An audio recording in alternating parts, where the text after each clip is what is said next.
Welcome back to Franco Fridays. Today is kind of a special day. It's would have been Jess Franco's birthday. Of course, he died in 2013, I believe. But yeah, he's today would have been his birthday, May 12th.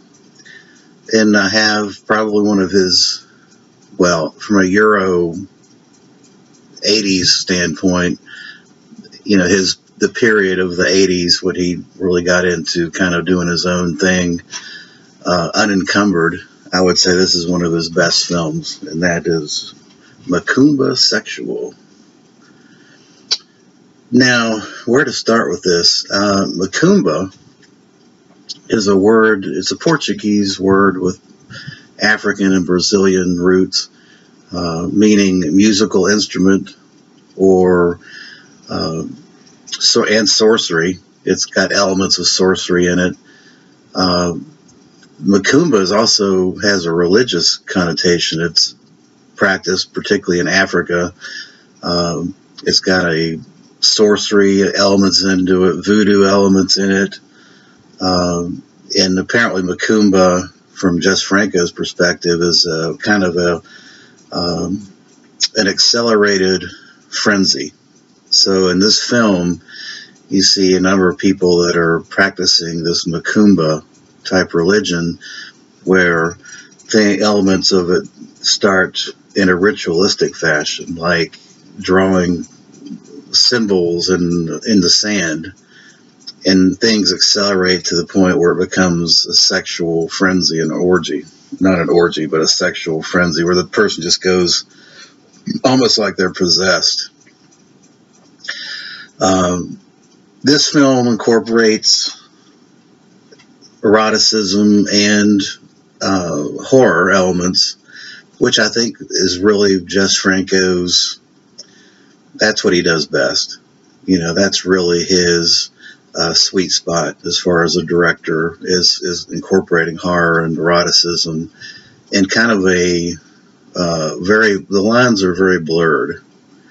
And this is another one of the films that, it's hard to put your finger on it. It's got a lot of elements that are strange and off-putting. And the music associated with this film, music by Pablo Villa, which is a pseudonym for Jess Franco, is an uncomfortable mix of what I call keyboard jazz fusion and African percussion and African drum beat type sounds, and then you got overlaid into that voiceover African sounding, Caribbean sounding stuff that really makes it a very uncomfortable, and it makes the imagery even more uncomfortable.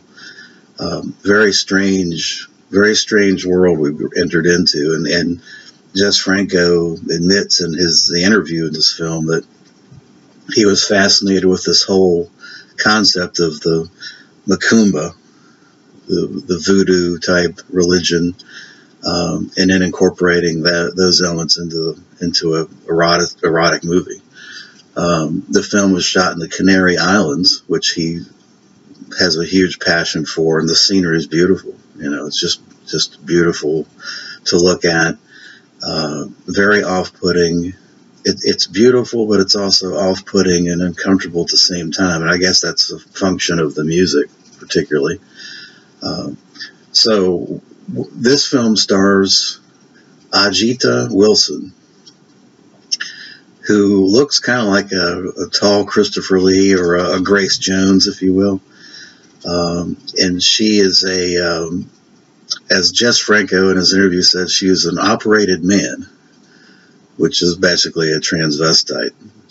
But you can't tell it. I mean, it's funny in the interview with Jess Franco, the supplements on this DVD. This is a Severn release, by the way. They're talking about it, and Franco says that he was really impressed with Ajita Wilson. He did 3 movies, Macumba being the third and last. And the presence, he's going for facial features, an interesting look, and presence, and Ajita has all those things. And then he said, if she was an operated man, I use his term, then bravo to the doctors that did the operation, because you can't tell.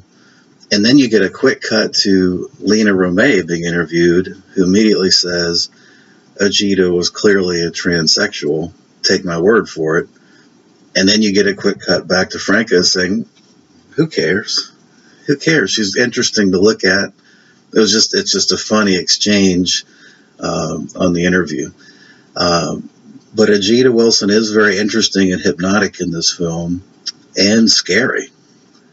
Other interesting tidbit about Ajita Wilson is she died in her early 30s from some kind of a brain cancer or tumor or something like that, brain hemorrhage. Sad story there. So Lena Romay plays Candy Coster, basically a real estate agent, and she's having these nightmares that include visions of Ajita Wilson, and doesn't know what's going on. She's called and requested by the boss of her, she works for a real estate company, to go and to basically sell this house in Atlantic City, of all places, to Ajita. So she's got to go to the Canary Islands, meet Ajita, and consummate this transaction. But she's having nightmares and visions about it.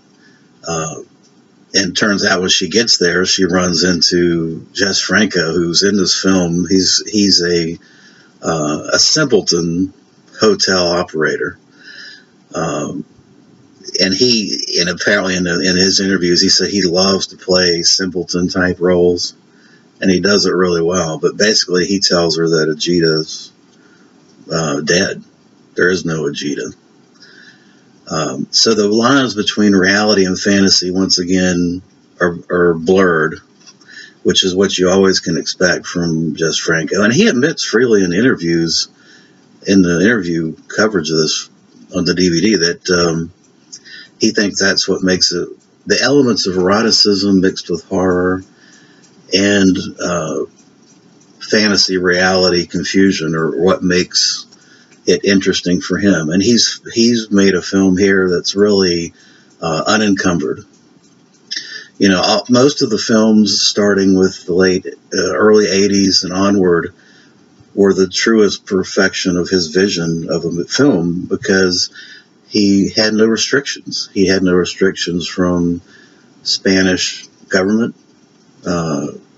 He had no restrictions from the producers. So he was able to do whatever he wanted to do within the context of the budget that they gave him. And so his vision, his portrayals of these films, I think, are the most interesting just because he's unencumbered in his efforts to do it. A lot of African and Brazilian and Caribbean type scenery and imagery and symbolism in this film. It's very, very off-putting and interesting and beautiful to look at. I mean, you've got the Canary Islands. I've been to the Canary Islands actually once, and it's very pretty.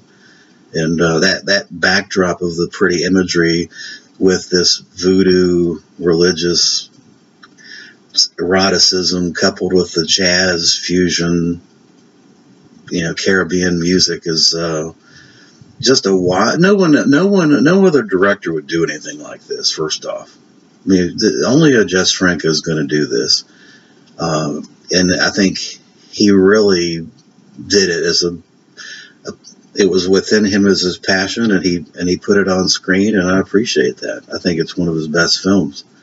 A lot of nudity, both male and female, and really some of it borderlines on softcore porn, but it's done in the context of I understand the context with which it's done. It's not done just for the sake of sex or showing nudity. It's done because of the Macumba idea is that it's an acceleration of a frenzy acceleration, almost like a possession. And Macumba, in this case, the Ajita is passing on to Lena Romay, Candy Coster, in this film, She kind of heads up this Macumba sect, and she's handing basically the car keys over to Lena Remey to continue on.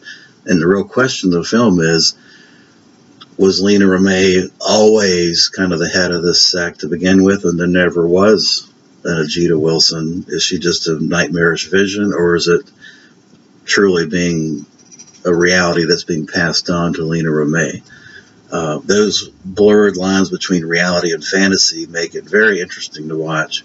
And it's hard to tell where the fantasy reality begins and fantasy ends, etc. Other interesting tidbit about this film is that Ajita has two servants, two slaves, and one of them is a dead ringer for Will Ferrell. I mean, every time I saw him, it's like, that looks like Will Ferrell making one of those, the Will Ferrell face. He had that stupid look on his face. There's a guy, one of the slaves in this, I think his name is Tulip and Poppy, male and female slaves. I swear the guy looks like Will Ferrell. You got to check that out. Highly recommended. Definitely certainly one of the top films of Franco's 80s productions. So I really enjoyed this a lot. And the extras, the 20-minute interview between Lena Remey and Jess Franco was fantastic as well. So I highly recommend this. I give this an 8 out of 10. Great Severn release. And that's going to be it. And I wish Jess Franco happy birthday. Thanks for watching.